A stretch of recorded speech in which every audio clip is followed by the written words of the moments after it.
বাংলাদেশে নিযুক্ত ভ্যাটিকান সিটির রাষ্ট্রদূত কেভিন এস রান্ডেল অন্তর্বর্তী সরকারের প্রধান উপদেষ্টা অধ্যাপক ডক্টর মোহাম্মদ ইউনূসের সঙ্গে সৌজন্য সাক্ষাৎ করেছেন। সোমবার ৯ সেপ্টেম্বর ঢাকায় রাষ্ট্রীয় অতিথি ভবন যমুনায় এ সাক্ষাৎ অনুষ্ঠিত হয়। প্রধান উপদেষ্টা ও ভ্যাটিকানের রাষ্ট্রদূত কেভিন এস রান্ডেল বাংলাদেশের ধর্মীয় সংখ্যালঘু, আন্তঃধর্মীয় সংলাপ, রোহিঙ্গাদের মানবিক সহায়তা ও নিউ ইয়র্কে অনুষ্ঠেয় জাতিসংঘ সাধারণ পরিষদের আসন্ন অধিবেশনের বিষয়ে আলোচনা করেন। ভ্যাটিকান রাষ্ট্রদূত বলেন, ভ্যাটিকান সিটির আন্তঃধর্মীয় সংলাপ বিভাগের প্রতিনিধি দল এবং বাংলাদেশের ইসলামী স্কলারদের মধ্যে একটি আন্তঃধর্মীয় সংলাপ আয়োজনের প্রস্তাব দেওয়া হয়েছে।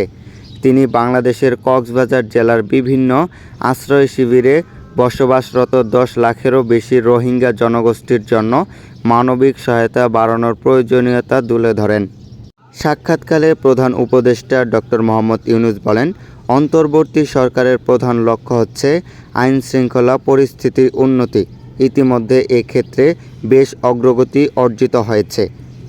তিনি আরও বলেন, অন্তর্বর্তী সরকার দায়িত্ব গ্রহণের পর প্রথম মাসে গুরুত্বপূর্ণ সংস্কার কর্মসূচি বাস্তবায়ন করেছেন। ডক্টর মোহাম্মদ ইউনূস সংস্কার কার্যক্রম বাস্তবায়ন এবং রোহিঙ্গাদের মানবিক সহায়তার জন্য ভ্যাটিকানের সহায়তা কামনা করেন।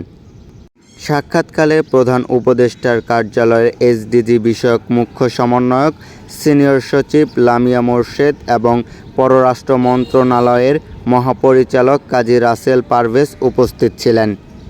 Mohammad Moniruzzaman, BP news.